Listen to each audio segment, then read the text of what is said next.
it seems like people go into fantasy bonds at significant points in relationships, and it seems to be when the relationship becomes more serious or it indicates more of a future. There's more of a commitment. You know, sometimes it'll happen when people get married, sometimes it happens when people have children, buy a house together, you know, just anything that signifies more of a commitment. And partly I think it's to avoid maybe the feelings that they would have at that time.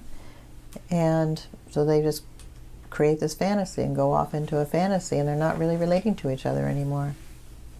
Do people have unconscious fears at those junctures?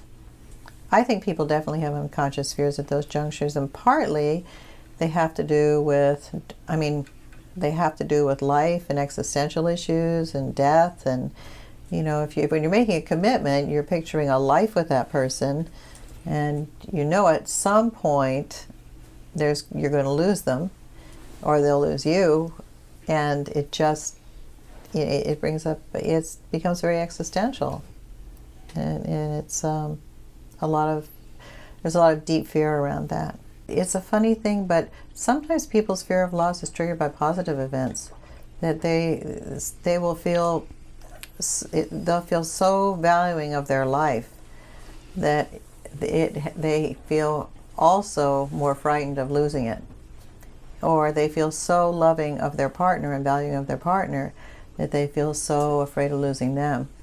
And that triggers that existential fear too. So it can be triggered by a negative event, or it can be triggered by a positive event. It can be triggered by a reminder that life is not infinite, but it can also be triggered by feeling really, really happy in your life and valuing it.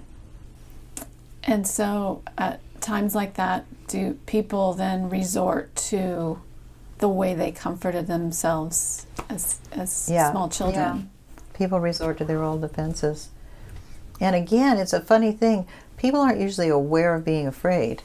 They react before they're aware that they're afraid. And that's why it's good if you take an action that challenges your defense and challenges your critical inner voice. The anxiety that you feel, that's the fear. Then you're feeling the fear. And if you sweat through that, then the fear will subside and real change will occur.